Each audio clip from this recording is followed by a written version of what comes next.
Thank you for watching this video. Please help us keep the show alive by liking and sharing this video and by subscribing to the show and making sure the notification button is switched on. For those of you who can help a little bit more, there's a Patreon link down below where you can contribute whatever you can. Every little does help, and all the money will go directly back into the show. You can also keep up with our latest content on Instagram at The No Show Pod, as you can see on the screen. As you know, The No Show is an initiative designed to make academic research accessible to everyone. So do contribute to the conversation, leave some questions, have a discussion, and I'll make sure I get back to everyone. So Mark, welcome to The No Show. I'm really pleased to have you. Thank you for having me. Just quickly for the sake of our guests, could you give us a little bit of a background about yourself and your work? Yeah, absolutely. I'm at SOAS, University of London, and I study and, well, teach for the moment, cuneiform. So cuneiform world studies, I'd like to call it, I suppose. It's also referred to as Assyriology, which is the study of basically the ancient languages of Iraq, Iran, Turkey, Syria, from around 3000 BC to around the turn of the millennium kind of thing to about sort of 100 AD, sort of whatever. Mostly in this script that is called cuneiform, which is basically a script that's made by impressing wedges into clay. And because clay is extremely durable, we've got thousands and thousands of these cuneiform tablets from very ancient periods. And so that's what I do, basically. I also study and sometimes teach a script that's not quite cuneiform, but it's just behind me, actually, hieroglyphic. It's a hieroglyphic script that comes from Turkey from the 2nd millennium BC. And that's used to write a language called Luwian, which is related to a language called Hittite, which is written in cuneiform. And in cuneiform, you also have languages like Sumerian and Akkadian. So those are the main languages I do, which is Akkadian, Sumerian, and Hittite. So as I understand it, which are the Akkadian languages and the Sumerian languages, are they the earliest, or are they the translations of these hieroglyphics? Right. Okay. Well, the hieroglyphics are slightly different. The earliest language that we've got written in cuneiform is Sumerian. So the first cuneiform writing around 3400 BC in southern Iraq. It's impossible for us to work out what languages it's in because it's mainly pictures of things. But over the years, say through the 3rd millennium BC, the cuneiform script becomes regularized. So the relationship between the pictures and what they're supposed to be representing is lost. You know, they're not pictures anymore. It becomes like a standardized script where you can't see what is supposed to be represented by a sign or whatever. And through this period as well, they start, instead of just writing down pictures of things, they start writing down sounds. Okay. And then that's the real big development. Like, for example, if you think of the word catastrophe, for example, and then you write the first syllable of that with a picture of a cat, that means you're using the picture of the cat not to represent a cat, but to write the word catastrophe. Okay. And this is how script develops from pictures to writing sounds. And this starts happening in the early 3rd millennium BC. And then by the time and that means you can start recognizing language. So around 3000 BC or something like that, we could start to recognize that the language that cuneiform is first being used to write is Sumerian down there in southern Iraq. Okay, so the Sumerian language, which is not related to any other language, so it's very difficult to decipher. That was at the beginning of the cuneiform tradition, let's say, once we can identify languages. And then we start getting stuff through the 3rd millennium BC written in a Semitic language called Akkadian. Mm-hmm. So Akkadian's a Semitic language related to Hebrew, Arabic, the other Semitic languages. And for that reason, it was much easier to decipher Akkadian than, say, Sumerian, because a lot of the words look rather similar to words in Arabic and stuff like that, or Hebrew. So this Akkadian starts getting written, and you've got lots of more and more Akkadian documents. Again, central Iraq, northern Iraq is where Akkadian is being spoken and written. And then Sumerian is still being spoken, but it dies out around 2000 BC. Mm-hmm. Dies out, not spoken anymore, but much like, European Middle Ages Latin, everyone was speaking that or using that in the church or in a sort of language of learning. Sumerian carried on as a language of learning for the cuneiform world, and the language of the gods, if you like. Mm-hmm. And Akkadian, however, took over and became the main language that was used throughout the cuneiform world through the 2nd millennium BC. During the 2nd millennium BC, you also start getting other languages being written in cuneiform. So, for example, Hittite, which is one of my specialisms, that's up in Turkey. So in the center of Turkey, they write Hittite in cuneiform. And Hittite, completely unrelated to Sumerian, to the Semitic languages, to Akkadian, it's an Indo-European language. So like English and German and all those, so that was the thing that really helped with the decipherment of Hittite.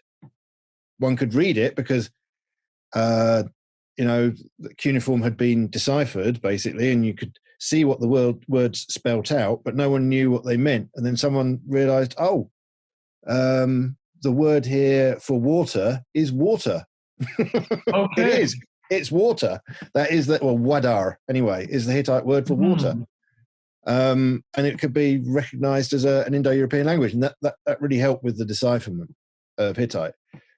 So you've got all these different languages being written in cuneiform, and there's a long history over a really large area as well, from Iran right up to Turkey, where people were using this script to write different languages. Yeah. That's very interesting. I mean, it sounds like the thing that interests me the most, if we go back to sort of Sumerian and Akkadian, is the fact that sort of there seems to be very little known about the Sumerian language and sort of where that stems from. And could you elaborate a bit more about Sumerian and its contrast to Akkadian? Yeah, sure. I mean, you're absolutely right. There's a perception, certainly, that Sumerian is difficult to understand and whatever, and it is, because it's taken a really long time for us to work out how the language works, and it's still going on. But I think we know a lot more about Sumerian now than we did. So as far as academic knowledge of Sumerian is concerned, yes, it's getting much more accessible, and we can understand the grammar a lot better than we did. And we can translate the works as well. That's really important. So there's an awful lot of Sumerian literature out there. It's really fun to read, great stories. And I'd recommend for you it's on YouTube, I think, something that my colleague Dr. Jana Matuszak did recently, which was it's a Sumerian debate poem from around 2000 BC, and she did this incredible. She did an amazing translation of it as well as managing to establish the text. But she did an amazing translation, and then there was a performance of this debate poem. They did an online performance the other week. Nice. With the two proponents, one speaking English and one speaking Arabic. Oh, nice. Yeah, exactly. And they're going to do a film of it as well. So that's a really, really nice, accessible way of getting into this material is watching performances. And I hope we do more of that in the future.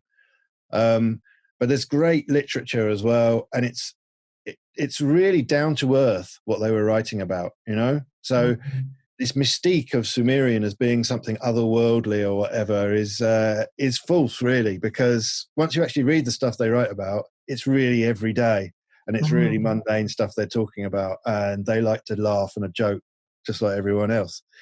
And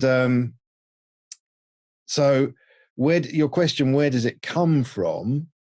That's very difficult, very difficult. That is something that is very difficult to answer. There's some Sumerian words, like the word for hand, for example, or there's about 5 of them that are very similar to words in a language called Hurrian, which is also written in this cuneiform script. And we know it from northern Syria, kind of the Jazeera area. And that was quite a widespread language. They had a bit of an empire going on, you know, that kind of thing, in the 2nd millennium BC. So we know, again, Hurrian's quite poorly understood, but we know quite a bit of it. But so a few of the words seem rather similar to Hurrian, and it's rather likely that kind of Sumerian and Hurrian populations might have lived together. Sumerian speaking and Hurrian speaking populations might have lived together at a certain time, because it's not as if the languages are related, but they must have spent some time with each other and exchanged these words or whatever, you know. So that must have happened somewhere, and I don't know where, but maybe Zagros Mountains area, sort of between Iraq and Iran. Not sure. I mean, that's just total speculation. Yeah. And the relationship between is there any sort of relationship at all between the Akkadian language and the Sumerian language? Oh, right. Akkadian and Sumerian. Sorry. No. Genetically speaking, no. Like, you know, I don't know, you shouldn't use the word genetically, I suppose. But as far as language families is concerned, no, there isn't. Because Akkadian belongs, as I say, to the Semitic language families, so it's Arabic and Hebrew and stuff like that. And Sumerian is just completely on its own. But they lived with each other, Akkadian speakers and Sumerian speakers, in such close proximity for such a long time that the languages had a real effect on each other. So, for example, unlike other Semitic languages, Akkadian puts its verb at the end of a sentence. Okay. I don't know. What do you speak Arabic? Arabic, I do, yeah. Yeah. Where does the verb go in an Arabic sentence usually? Arabic, yeah. I mean, it could go at the end of the sentence too. Yeah. Yeah, it could go at the end of. Isn't it usually at the beginning? It could be at the beginning and at the end, depending on where, depending on the structure of the sentence. Depending on the structure of the sentence, yeah, exactly. But your usual sentence, without being a subordinate clause or whatever, don't want to get into too much grammar for your listeners. You know, the Hebrew as well, I think, isn't it, that that you usually, you know, like the man walked down the street or whatever. I think that there are. I can see where you're coming from this. So you're saying that between the two languages there was this sort of structural relationship in terms of the composition of the sentences. Well, not really. No, you see, all right. So you're in Arabic, you're allowed to put the verb at the beginning of the sentence. Let's just put it that way. Yeah, sure. And that's quite common to do it, and in Hebrew as well, and in other West Semitic languages. But in Akkadian, the verb goes at the end. Pretty much always. Okay. And that is due to the influence of Sumerian. Okay, I see. Right? So where Akkadian differs from the other Semitic languages, that's because they were living with these Sumerian speakers who always put the verb at the end. So in Sumerian, the verb always goes at the end.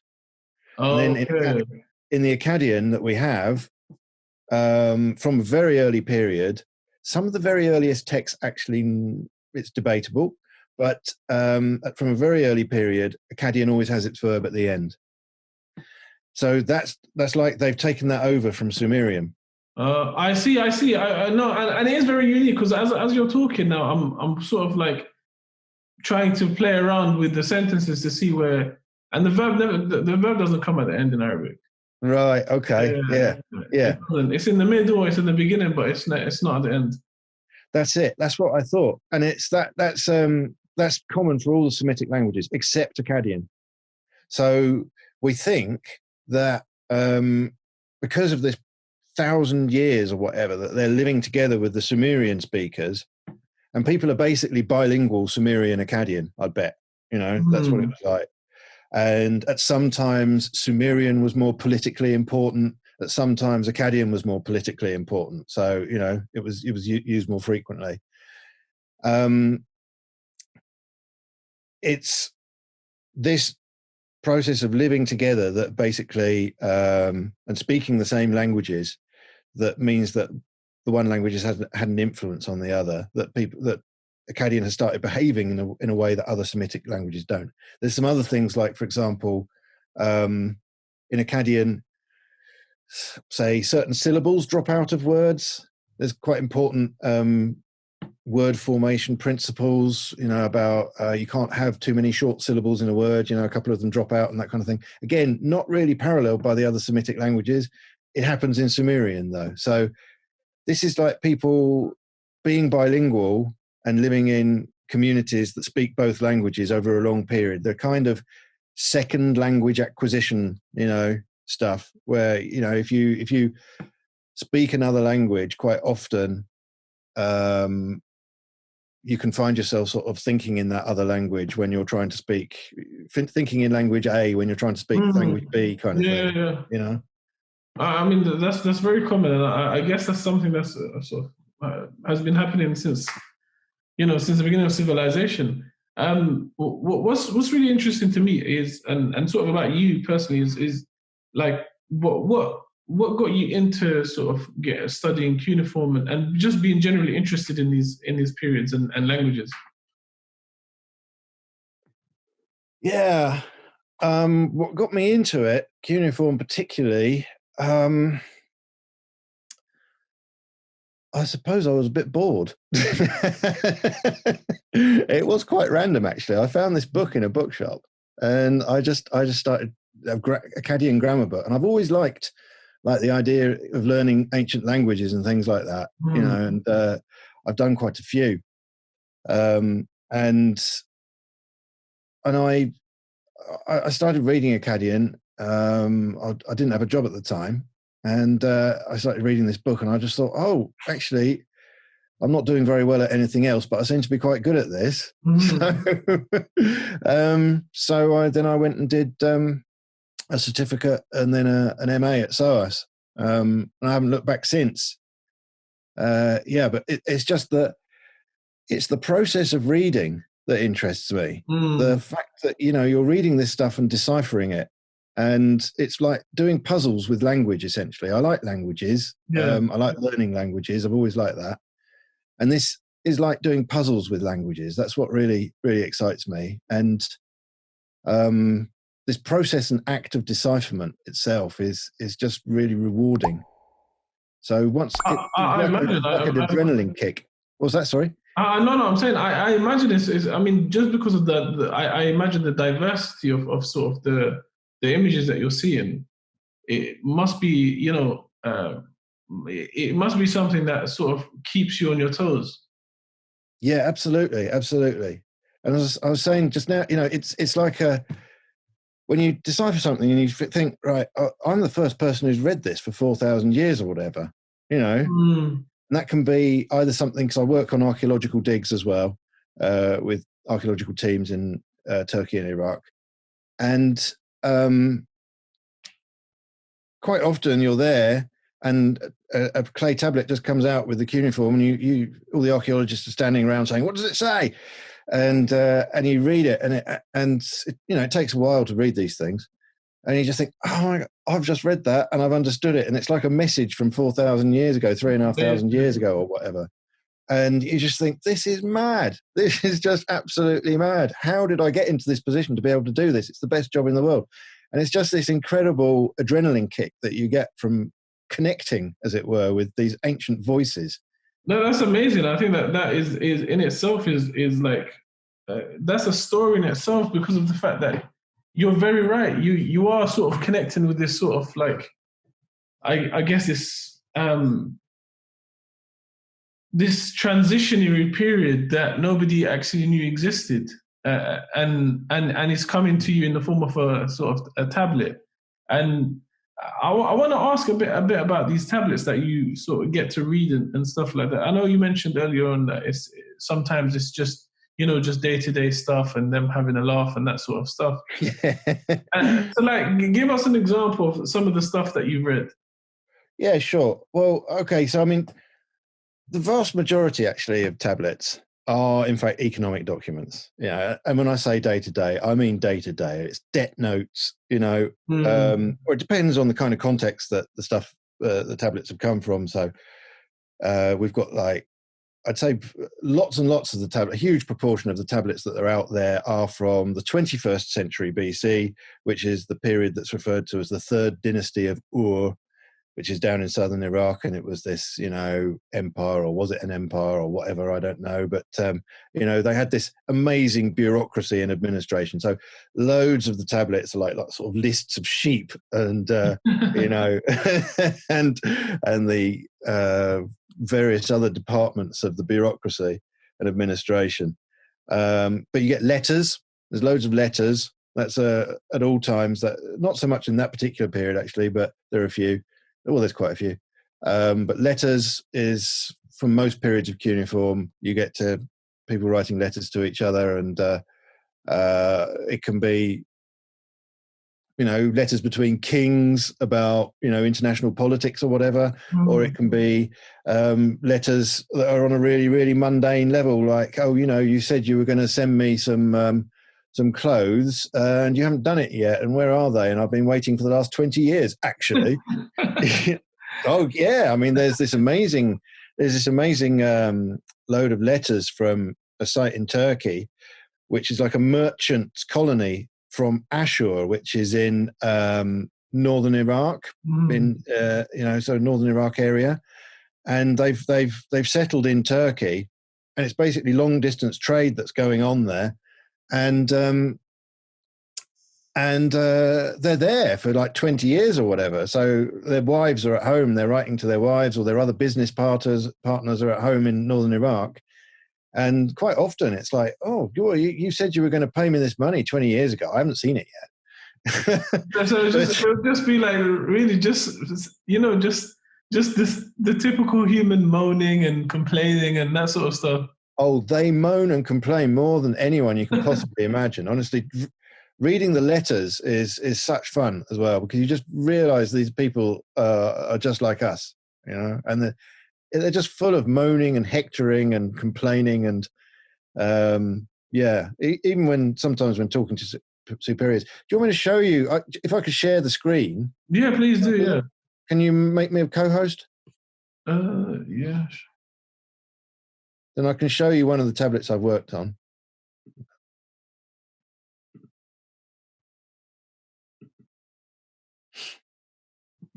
I can share the screen anyway.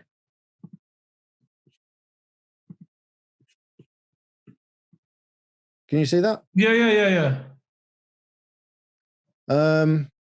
So there you go. That's what that's a Hittite tablet basically, and that's from Turkey. Yeah, so that was found in excavations in around 1906, around then. Actually, we're not entirely sure when, but excavations at the Hittite capital, which is in central Turkey. It's called Hattusa, the Hittite capital. Really, we should call them the Hattusans. It sounds a bit odd. We get the name Hittite from the Bible, basically. Which it's what the Bible called them. They called them. There was Uriah the Hittite and that kind of stuff. But it's a bit of a misnomer. But anyway, so this is a letter. Well, it's not really a letter, actually. It's more of a rant.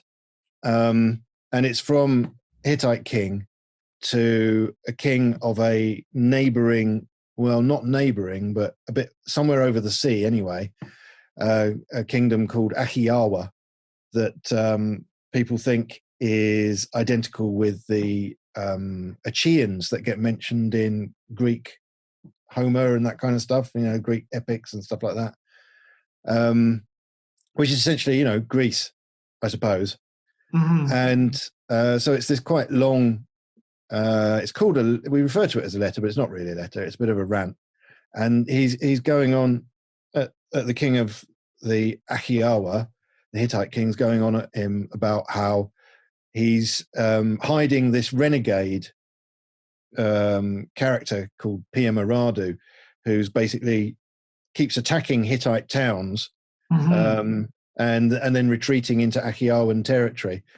And the Hittite king is really just moaning about, how I thought we were supposed to be brothers, you and me. They're not actually brothers, but they keep this pretense of Mm-hmm. referring to each other as brothers for diplomatic reasons. Yeah. And he's just moaning about how you're not being very polite to me and stuff like that. You keep giving succor to this guy who's coming over and wasting all my territories. That's fascinating, and so I guess the human element of it is sort of really telling, because essentially it's like a human need remains to be the same. That there's a need for safety, there's a need for friendship and civility. So the human need is evolved in slightly, but it's still fundamentally the same, don't you think? Absolutely. Okay, all right. So I'm going to put a little bit of a caveat in there, because I completely agree with you. And that's what really attracts you to these texts. Really attracts me to these texts. That you can see the humans in there, and you can see the personalities of the people. And I certainly wouldn't have liked to have known this Hittite king. He doesn't seem to have been a very nice person at all. But you can really see the personalities, and you can really identify with them. And that's something that you get from literature as well. If you've talked to Andrew George, you'll have talked about the Epic of Gilgamesh and stuff like that.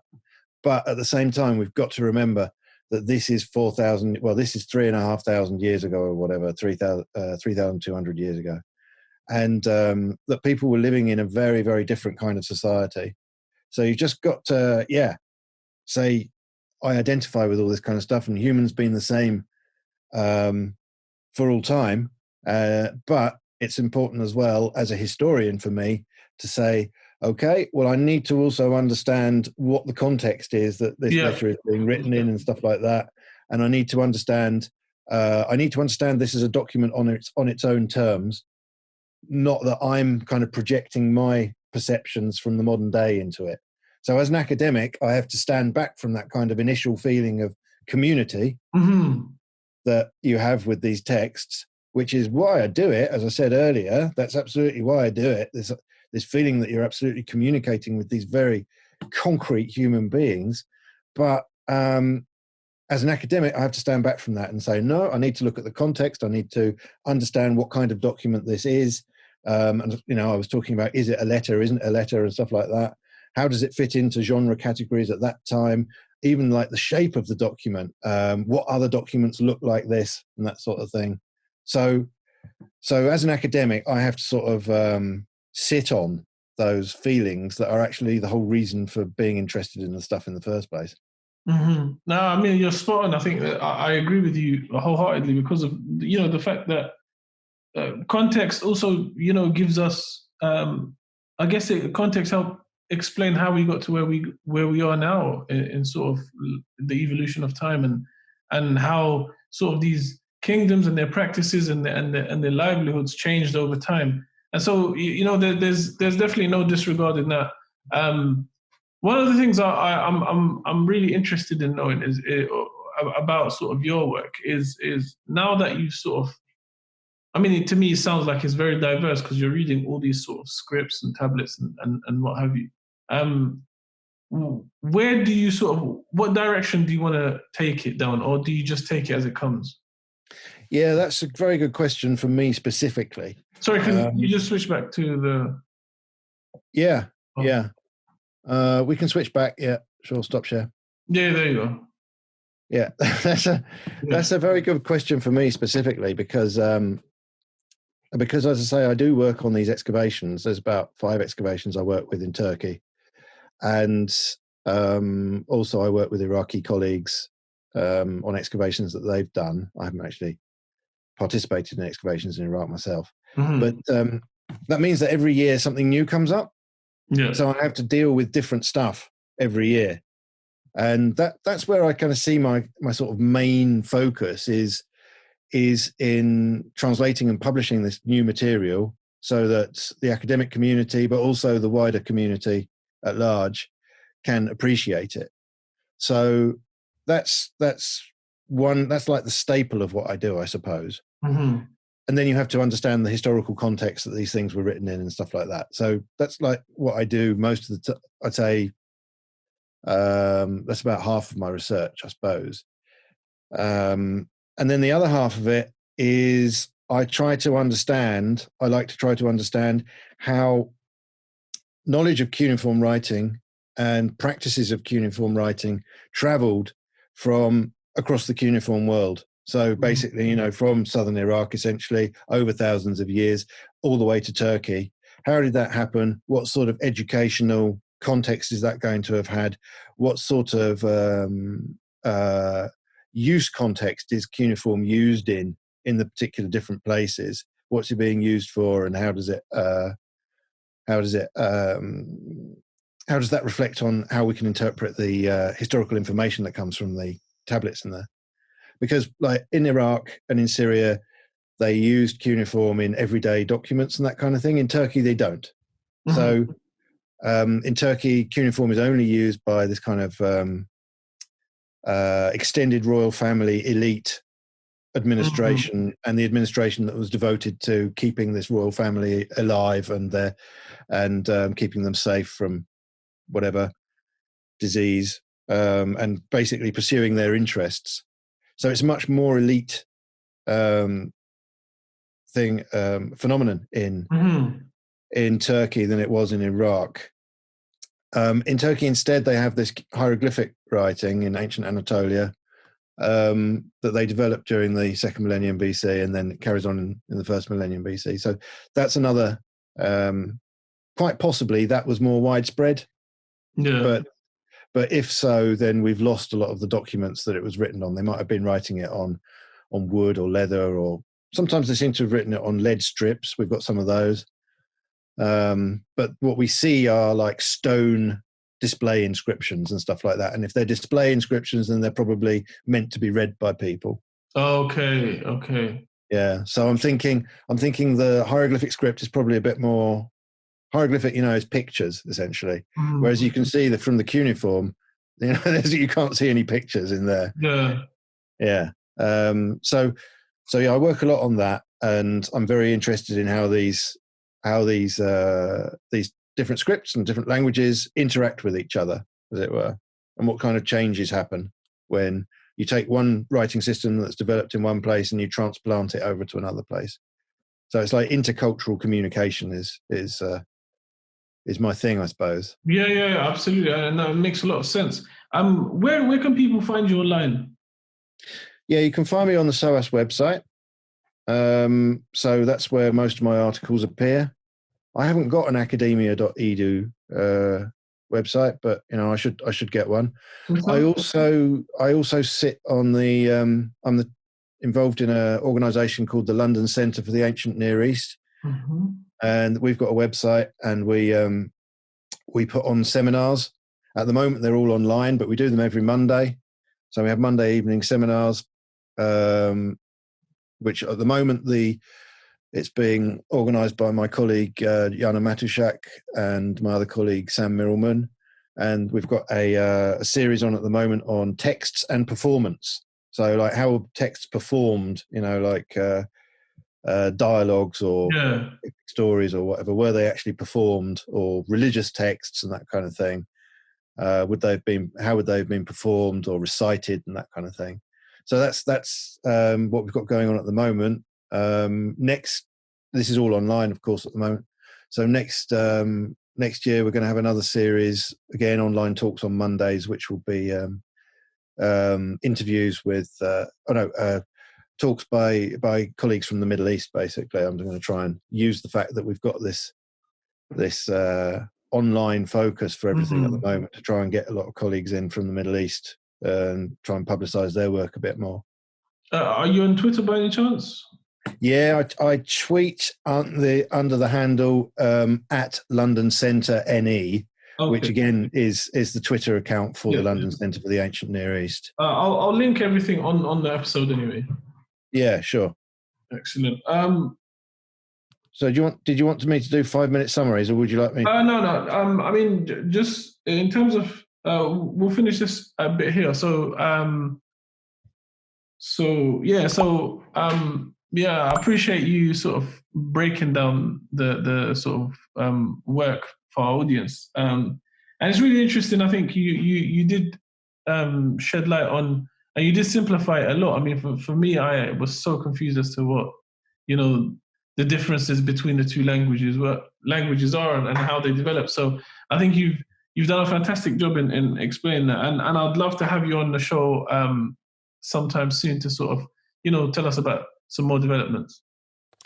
Thank you for watching this video. Please help us keep the show alive by liking and sharing this video, and by subscribing to the show and making sure the notification button is switched on. For those of you who can help a little bit more, there's a Patreon link down below where you can contribute whatever you can. Every little does help, and all the money will go directly back into the show. You can also keep up with our latest content on Instagram at The No Show Pod, as you can see on the screen. As you know, The No Show is an initiative designed to make academic research accessible to everyone. So do contribute to the conversation, leave some questions, have a discussion, and I'll make sure I get back to everyone.